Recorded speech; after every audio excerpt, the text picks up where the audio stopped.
Hər vaxtınız xeyir olsun, dəyərli müəllimlər, müdavimlər. Mən Natvan Camalzadə.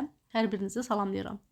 Bu günləri yeni bir testin izahına baxacağıq. İzaha başlamamışdan əvvəl onu qeyd edim ki, siz bizim YouTube kanalımıza abunə olaraq hər gün paylaşılan test izahlarından xəbərdar ola bilərsiniz. Başlayaq sualımızın izahına.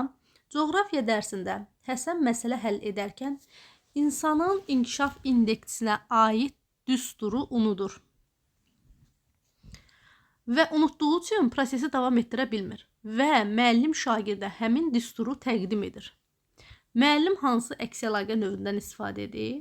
Əgər şagird hər hansı bir düsturu unudubsa, müəllim də şagirdin prosesi davam etməsi üçün köməklik göstərirsə, həmin düsturu təqdim edirsə, demək ki, müəllim hansı əks əlaqə növündən istifadə edir? Təbii ki, korrekt edici əks əlaqə olacaq. Çünki korrekt edici əks əlaqədə biz ona görə şagirdə hazır informasiya veririk ki, proses axıcı olsun, şagirdin fikri yayınmasın. Şagird bir fərz edək ki, nəysə cümlə yazır lövhədə. Bu zaman hər hansı bir hərf səhvinə yol veribsə, biz onu silib özümüz yavaşca düzəldə bilirik. Yəni şagird onsuz da görür ki, biz harda səhv edib, müəllim onu düzəldir. Yəni bu cür əks əlaqə qururuqsa, bu cür əks əlaqə yaradırıqsa, bu olur korrekt edici əks əlaqə.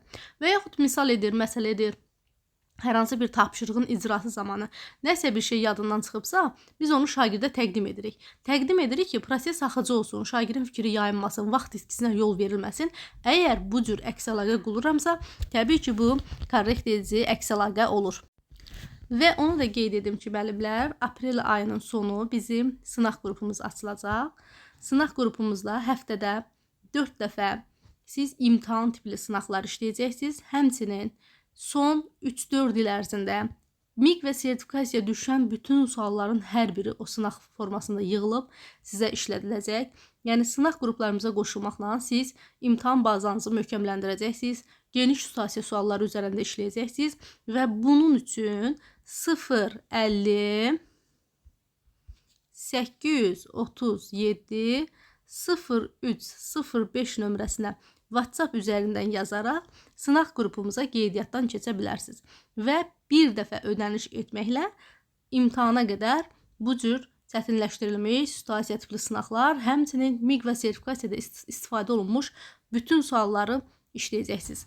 Sağ olun, hər birinizə xoş dinləmələr.